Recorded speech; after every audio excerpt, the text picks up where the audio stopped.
কারণ মেয়েরা সবসময় নেত্রী হওয়ার পছন্দ করে, যার প্রমাণ হলো খালেদা আর হাসিনা। জোরে কোন কথা ঠিক কি না? কারণ হাসিনার তো ক্ষমতা আছে, তারপরেও খালেদাকে মিথ্যা একটা মামলা দিল যে এতিমের মাল সম্পদ কি করছে, অন্যায়ভাবে ভক্ষণ করলো। আপনারা জানেন খালেদার খবর জানেন? শহীদ প্রেসিডেন্ট জিয়াউর রহমান যখন দুনিয়া থেকে বিদায় নিল, আপনি জানেন তার অবস্থাটা কি ছিল? আরে এতিমের সম্পদ খালেদা মারবি? যে দুইটা এতিম সন্তানকে লালন পালন করেছেন, মিথ্যা একটা মামলা দিল, যার 1 টাকা এখনো পর্যন্ত ব্যাংক থেকে উঠানো হয়নি। এই 2 কোটি টাকা এখন 6-7 কোটি টাকা হয়ে গেছে। জোরে কথা কর না কেন? এই হিংসা, খালি হিংসা, যে যদি থাকে বাইরে থাকে তাহলে হামাক তো রে। আমার বড় মেয়ে মাছের তরকারি আমার ভাগ দিছে, আমার মেয়ে খেলে আমার সামনে খুব ঘুরতেছে, আমি বুঝতে পারছি যে কি জন্য ঘুরতেছে। আমি বললাম, মা বাংলাদেশে বহু জায়গা তো বাস করি, মা বহু মাছের তরকারি খাই, কিন্তু তোমার হাতের মতন এত মধু নাই। সঙ্গে সঙ্গে মেয়ে আমাকে 1 টুকরা দিয়ে কয়, আব্বু আর একটা খান। মেয়ে বুঝতে পারছে যে আমার তরকারি বাপকে স্বাদ লাগতেছে, কিন্তু আমি তাকে দেখি আমার বউ খালি মুখ ব্যাঙ্গা করে আছে। আমি বললাম, কে গো তোমার কি হলো? এখন থেকে মেয়ের বাড়ি পার হয়ে যান, খালি আপনার মেয়েই পারে, আমি পারি? আমি বললাম, নারীরা কি রে, মেয়ের প্রশংসা করলে মা খেপে যায়। এই জাতের নাম হলো নারী জাত। জোরে কোন কথা ঠিক কি না? এদের সামনে ভুল করেও আপনি হুরের প্রশংসা করেন না ভাই। আমি একদিন বউয়ের কাছে বলতেছি, আল্লাহ যদি জান্নাত দেয়, জান্নাতে হুর পামো। তার বউ বলতেছে, হুর কি গো? হুর হলো সুন্দরী। তা আমার চাইতো। আমি বললাম, তোমার আবার সাইজ।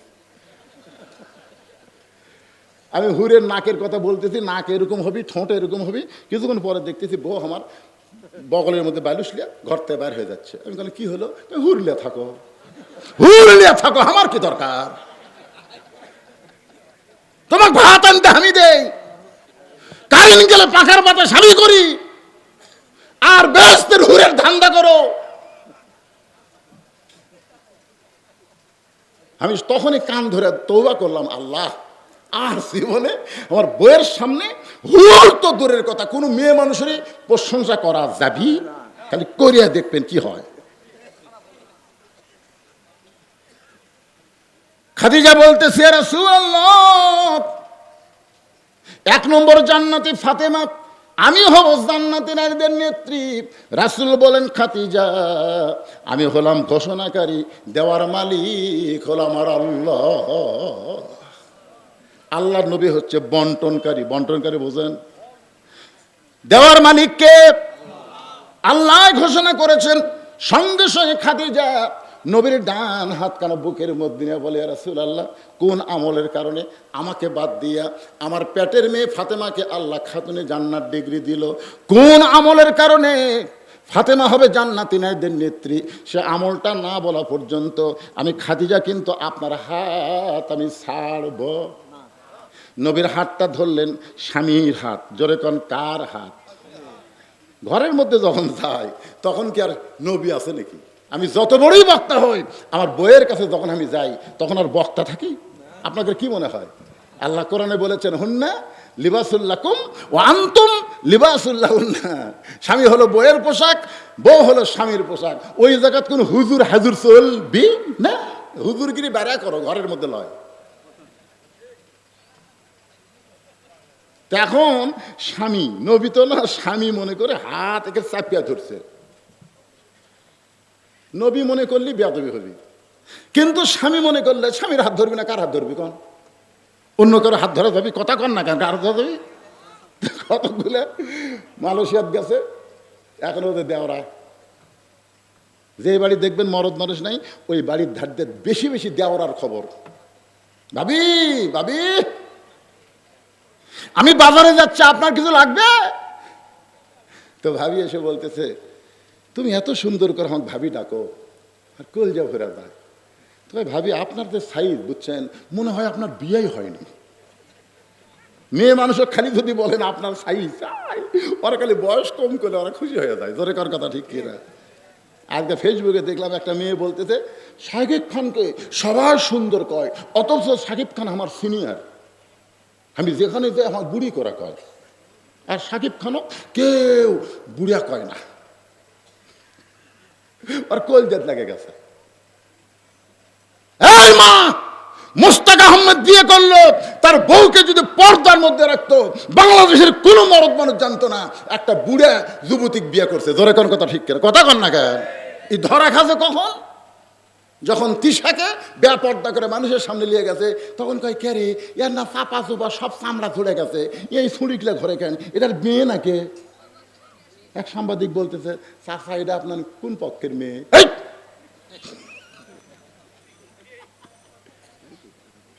মেয়ে এলো এটা কে? বউ। তখন সাংবাদিক বলতেছে, এই বুড়া যে করছে এটা বউ, তুমি কত কি? সত্যি আমরা প্রেম করে বিয়ে করছি, খালি লাগতি মারা। আমি এই বুড়াক বলতেছি, তুই যে একটা যুবতী বিয়ে করলি, খালি বোরকার মধ্যে থাকলে আজকে এই পরিস্থিতির শিকার হওয়া লাগতো না। কথা কর না কেন? কথা কর পারেন না? বেপর্দা হওয়ার কারণেই তো ধরা খাসে বুড়ার ছুরি।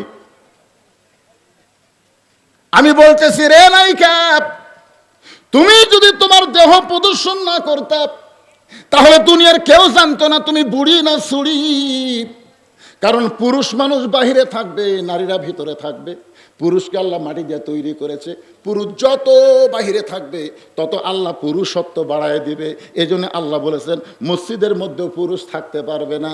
ফাইজা কুদিয়াতিস সালাত ফান্তাশিরু ফিল আরদ, নামাজ যখন হয়ে যাবে তখন পুরুষকে আর মসজিদে থাকা চলবে না, মসজিদ থেকে বার হওয়া লাগবে।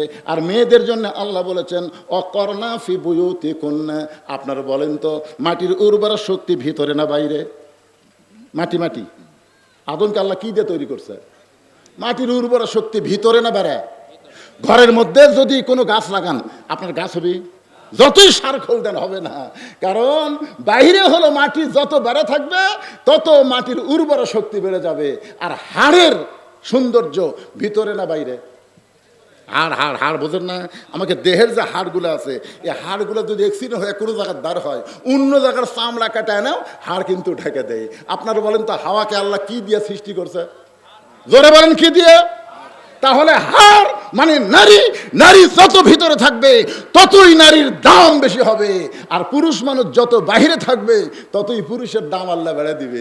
যে মরদ মানুষ ঘরত থাকে আর বউক বেড়া পেটে দেয়। আমার এলাকাতে এক মরদ ঝগড়া লাগলি বউক কয় লাখ, অন্যা খুলে মাজাত বান। ওই বউ কয় লাখ, আর বউ বুঝলেন সেই হাতের অন্যা মাথার অন্যা খুলে মাজাত বান। আয় মরদ আয়। মরদ যখন ডাকতেছে 4-5টা মরদ ভয় সরে যায়। ওরে বাবারে, কি মনে করতেছেন আপনাদের এই হাতিবান্ধা গ্রামে যখন ঝগড়া হয় মেয়ে মানুষের কণ্ঠ ধরে শোনা যায় না পুরুষের কণ্ঠ? কথা কন না কেন? সূরা আসরের 2 নম্বর বিষয়, ওয়া আমিলুস সালিহাত, নেক আমল করা লাগবে পুরুষের। 1 নম্বর নেক আমল হলো নামাজ, আর নারীদের 1 নম্বর নেক আমল হলো পর্দা। আমি সেই পর্দা নিয়ে ওয়াজ করতেছি। আপনাদের কি বিরক্ত লাগতেছে? ভালো লাগতেছে? বেল ওটা পর্যন্ত নয়। কার কার ভালো লাগতেছে একটু হাত তুলে আল্লাহ দেখেন। কোরআনের কথা বলতেছে ভাই, কার? লিল্লাহি তাকবীর। সব মোটর সাইকেল খালি এই কি R15 পাশে তো মনে করছে হাইড্রোলিক ব্রেক আছে, ইচ্ছা মতো ব্রেক ধরবো, এমন জায়গা তোর ব্রেক ফেল করবো আল্লাহ তোর খিয়ালি থুবি না। জোরে কোন কথা, কথা কন না। এই জন্য একটু মনোযোগ দিয়ে শুনতে হবে।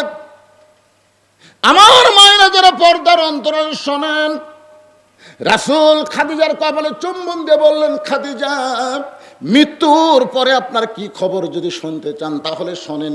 এই দুনিয়াতে 10 জন পুরুষকে আল্লাহ জান্নাতের সার্টিফিকেট দিয়েছে। খাদিজা বলে, হুজুর আমি আমার কথা শুনতে চাই, আপনি পুরুষের কথা কেন বললেন? রাসূল বলে, খাদিজা কথা লাইন মতো বলা লাগবে। 10 জন পুরুষের মধ্যে 1 নম্বর হলো আবু বকর, আবার 10 জন নারীকেও আল্লাহ জান্নাতের সার্টিফিকেট দিয়েছে। নারীদের মধ্যে 1 নম্বর হলো খাদিজাতুল কুবরা। পুরুষের মধ্যে 1 নম্বর জান্নাতের নাম কি? সবাই বলেন। আপনাদের কারো সন্দেহ আছে নাকি? আর নারীদের মধ্যে খাদিজাতুল কুবরা। এই কথা শুনে, রাসূলের কথা শুনে খাদিজা তো বিশ্বাস করে মুচকি মুচকি হাসতেছে।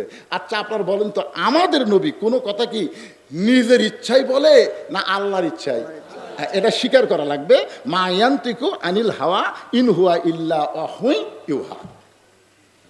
খাদিজা যখন মুচকি মুচকি হাসতেছে, তখন আল্লাহ রাসূল নবী না হয়ে স্বামী হয়ে, আমাদের নবী কিন্তু সবসময় নবী ছিলেন না, বেশিরভাগ সময় কিন্তু স্বামী ছিলেন। তো স্বামী হয়ে বলতে খাদিজা, আচ্ছা আল্লাহ আপনাকে 1 নম্বর জান্নাতি ঘোষণা করলো, তো 2 নম্বর কে হলে ভালো হয়? মানে স্বামী হয়ে বইয়ের কাছে শুনতেছে। তখন খাদিজা বলতে, হুজুর আল্লাহ যখন আমাকে 1 নম্বর ঘোষণা দিছে, 2 নম্বর ফাতেমা হলে ভালো হয়। 2 নম্বর কে হলে ভালো হয়? ফাতেমা হলে ভালো হয়। রাসূল বললেন, খাদিজা আল্লাহ আপনার পেট থেকে 4টা মেয়ে দিছে। কয়টা? 4টা মেয়ে দিছে, জয়নাব, রোকেয়া, কুলসুমা, ফাতেমা। তো আপনি অন্য কোনো মেয়ের নাম না বলে সরাসরি ফাতেমার কথা কেন বললেন? খাদিজা বলতে, হুজুর আপনি বাপ তো, আপনি বুঝবার পারতেছেন না, আর আমি মাও তো, আমি বুঝবার পারছি। কারণ জয়নাব যখন আমার পেটে ছিল, তখন আমার পেট উঁচা হয়েছিল, আমার পেটে ওজন লাগছিল, প্রসব বেদনা পাইছি। কুলসুমা যখন আমার পেটে ছিল, আমার পেট তখন উঁচু ছিল, আমার পেট তখন ওজন হয়েছিল, আমি প্রসব বেদনা পাইছি সন্তান হওয়ার সময়। যখন রোকি আমার পেটে ছিল, আমার পেট উঁচু হয়েছিল, পেটের ওজন হয়েছিল, বাচ্চা হওয়ার সময় আমার প্রসব ব্যথা হয়েছে। কিন্তু ফাতিমা যখন আমার পেটে ছিল, তখন আমার পেট উঁচু হয়েছে, আমি অনুভব করেছি আমার পেটে সন্তান এসেছে। কিন্তু যখন সন্তান জন্ম নিল, আমি তখন দেখলাম ফাতেমা প্রসবের সময়ে আমার কোনো কষ্ট হয়নি। কষ্ট যখন হয়নি, আমি তাকায় দেখি আমার মেয়েটা তার 2টা হাত দিয়ে তার ইজ্জত ঢেকে দুনিয়াতে জন্ম নিয়েছে। তখন থেকে আমার বিশ্বাস, আমার ফাতেমা সাধারণ কোনো মেয়ে নয়। ওগো আল্লাহর নবী, 2 নম্বরের কারো নাম বলবেন না। খাদিজা যদি 1 নম্বর হয়, আপনি 2 নম্বর ফাতেমার নাম বলেন। রাসূল বলে, খাদিজা দেওয়ার মালিক তো আমি না, দেওয়ার মালিক হলো আল্লাহ। খাদিজা বলে, হুজুর তাহলে আল্লাহ কি দিলেন? রাসূল বলতেছে, ফাতেমা তো জান্নাতি নয়, ফাতেমা তো জান্নাতি নয়। খাদিজা বলে, হুজুর ফাতেমা যদি জান্নাতি না হয়, তাহলে ফাতেমার খবর কি? রাসূল বললেন, সাইয়্যিদাতুন নিসাই আহলুল জান্নাহ ফাতেমাতুজ জোহরা। ফাতেমা হলো জান্নাতি নারীদের নেত্রী। যেই কইছে নেত্রী, তখন খাদিজা মন ভালো করে বলতে, হুজুর ফাতেমা তো আর শোনেনি, আমি যখন শুনেছি, তাহলে আপনি পাল্টান, আপনি পাল্টে দেন, খাতুনের জান্নাত আমাক দেন, আর ফাতেমাকে 1 নম্বর জান্নাতি দেন। মেয়েরা কিন্তু নেতৃত্ব পছন্দ করে। যখন দেখবেন বেটা বিয়ে করবি, তখন বেটার বউ খালি সবসময় চাবি, এই বাড়ির তালা চাবি আমার কাছে, শাশুড়ির কাছে কিন্তু থাকবি, এটা পছন্দ করবি না।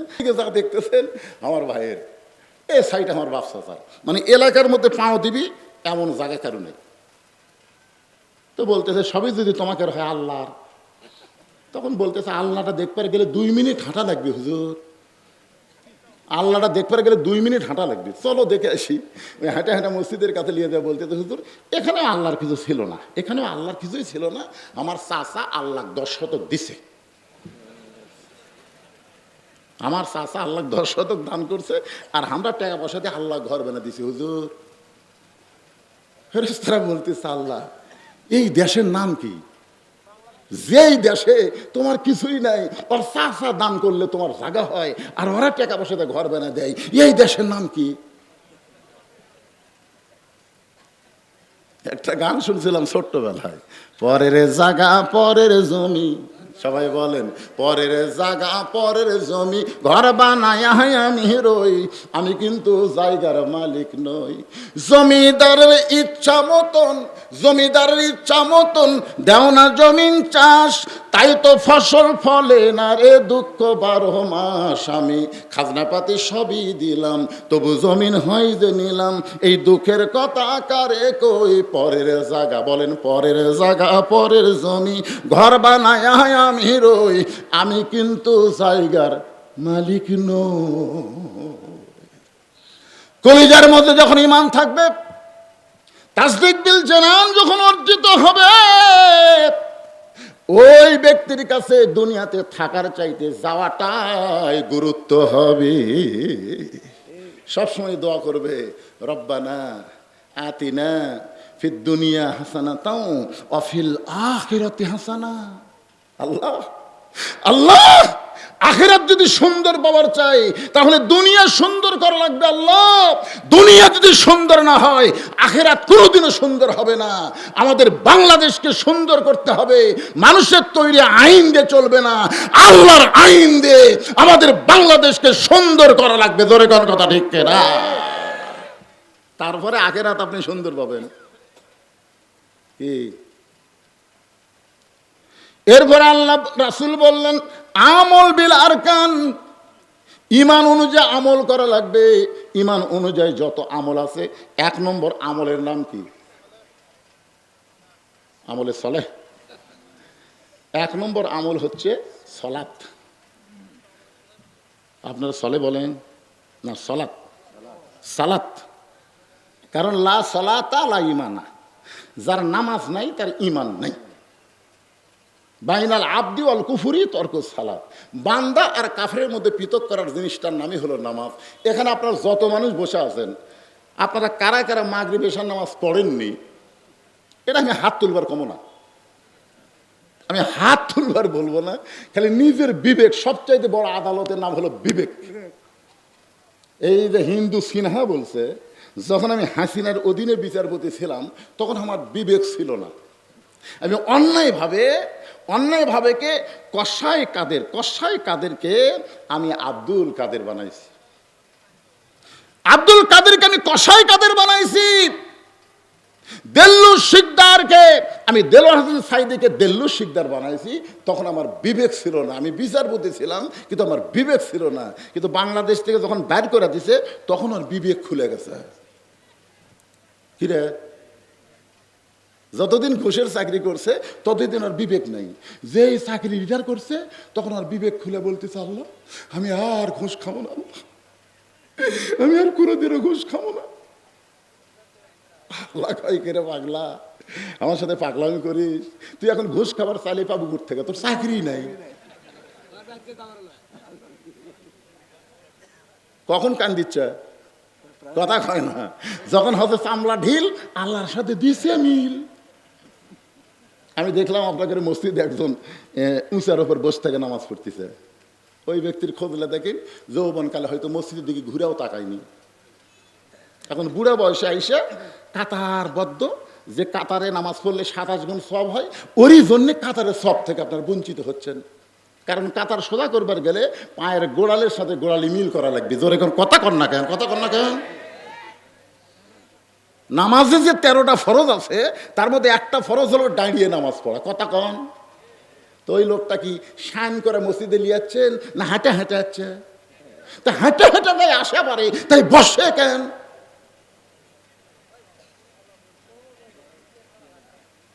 কি আল্লাহ কোরআনে বলেছেন, কুম কুম আমর আমর কুমরিল্লাহি কানিতিন। হাফেজ সাহেব আছে এখানে, হুজুর করে সভাপতি ঘুরে গেল। কোন পাশে? এই যে হুজুর বসে আছে। আল্লাহ হুকুম করেছেন, দাঁড়াও লিল্লাহি, আল্লাহর জন্য কানিতিন, আনুগত্য নিয়ে দাঁড়াও। সিয়ারত বসলে কোনোদিন আনুগত্য হয় না। সম্মানে লোককে দেখলে আমরা সিয়ার ছাড়া দেওয়া আনুগত্য মনে করি, আর আল্লাহর সামনে আপনি সিয়ারত বসছেন, ইয়ার কি মারতেছেন? যে মিশিং চলে না, হঠাৎ চালু করবার গেলে ওর বল বিয়ারিং সব জাম করে, কিন্তু চালু হয় না। কি জন্য হচ্ছে না? ওই মাঝে মধ্যে চালু করেনি তো, ওই হঠাৎ চালু করবার গেছে। অতই সোজা। 7 বছর থেকে নামাজের তালিম দেওয়া লাগবে, 10 বছর থেকে জোর করে নামাজ ধরা লাগবে। ওই 7 বছরের তালিম পাইনি, 10 বছরের বাপ মারে কিছুই ধরায়নি। ওই বুড়া বয়সে এখন চামড়া ঢিল হচ্ছে, আল্লাহর সাথে মিল দিছে। বুড়া বয়সে বলতেছে, আল্লাহ আমি আর চুরি করবো না, আল্লাহ আমি আর জীবনে চুরি করবো না। আল্লাহ কয়, তোর চোখের পাওয়ার নাই, তুই হাঁটাই পারিস না, চুরি করবো কেমনে?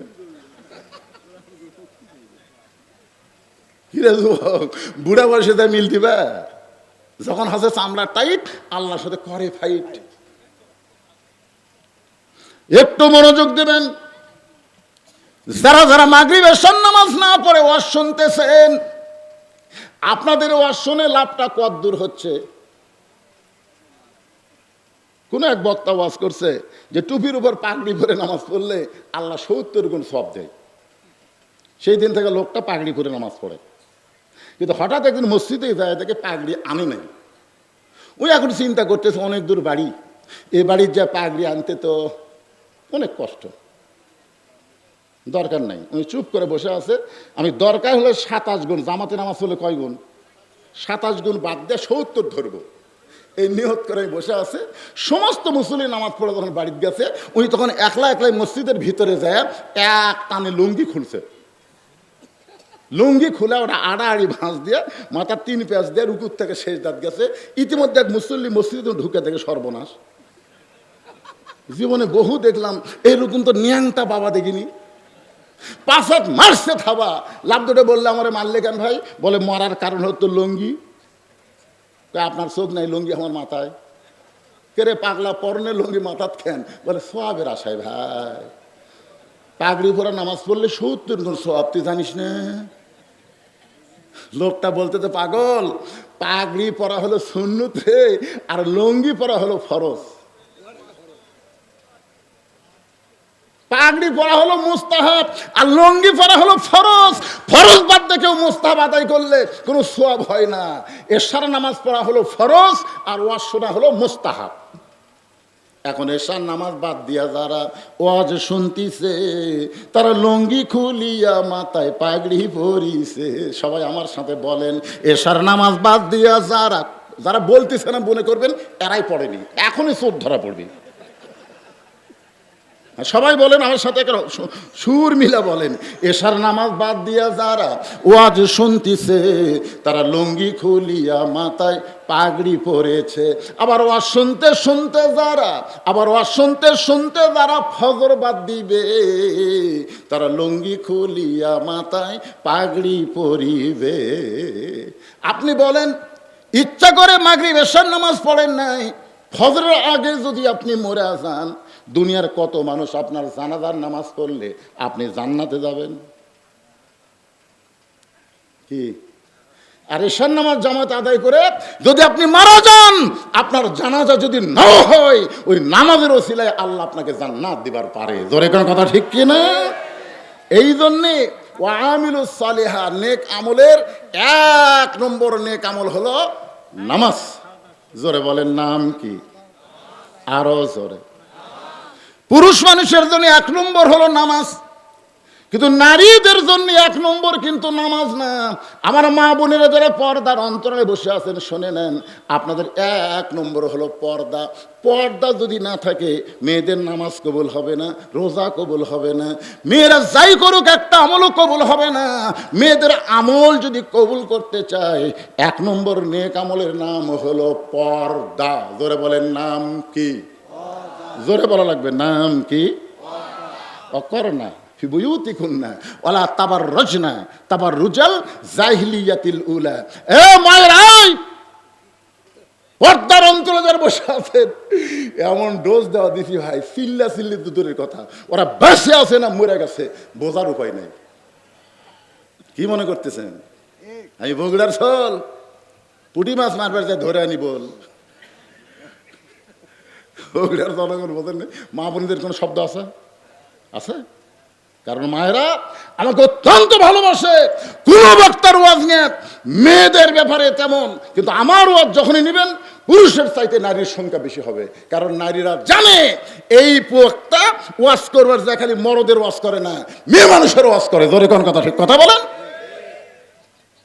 তাহলে পুরুষের 1 নম্বর নেক আমলের নাম কি? জোরে বলেন। আর নারীদের জন্য 1 নম্বর নেক আমল হলো পর্দা। পর্দা যদি না থাকে, নারীদের একটা নেক আমল আল্লাহ কবুল করবে না। একদিন গভীর রাত্রে খাদিজাতুল কুবরা, যতদিন আমাদের মা খাদিজা দুনিয়াতে জীবিত ছিলেন, ততদিন রাসূল দ্বিতীয় কোনো বিয়ে করেননি। সুবহানাল্লাহ কবেন না? আপনারা বলেন তো, রাসূলের কত বছর বয়সে মা খাদিজাকে রাসূল বিয়ে করছেন? 25 বছর বয়সে। তখন মা খাদিজার বয়স ছিল 40। এক সময় মা খাদিজার বয়স যখন 63 হয়ে গেল, কত? 63 যখন হয়ে গেল, তখন আল্লাহ নবীর বয়স হলো 49 বছর। তখন মা খাদিজা বললেন, ইয়া রাসূলুল্লাহ, আমার সঙ্গে সংসার করতে করতে আপনি বুড়া হয়ে যাচ্ছেন, হুজুর আপনি আর একটা বিয়ে করেন, আপনি আর একটা বিয়ে করেন। কারণ নবীর উপরে আল্লাহ কিন্তু আয়াত নাজিল করছে 2টা 3টা 4টা, না হলে একটা, মাসনা সোলাসা রোবা, তারপরে একটার কথা পরে বলা হয়েছে। তো খাদিজা বলতে যে হুজুর আপনি একটা বিয়ে করেন। আল্লাহ রাসূল খাদিজার কপালে চুমা দিয়ে বললেন, খাদিজা আপনি শুধু যদি আমার বিবি হতেন তাহলে আমি আর একটা বিয়ে করতাম, কিন্তু আপনি শুধু আমার বিবি না, আপনি হলেন আমার দরদ। আপনার মতন দরদ যতদিন দুনিয়াতে থাকবে, আমি রাসূল ততদিন দ্বিতীয় কোনো বিবাহ করব না। গভীর রাত্রে খাদিজাতুল কুবরা নবীর হাত তুলে বুকের মধ্যে নিয়ে ছোট বাচ্চার মতন কাঁদতেছে। রাসূল ঘুম থেকে চেতন পেয়ে বলে, খাদিজা কি কারণে আপনি কাঁদেন? খাদিজা বলে, রাসূলুল্লাহ যে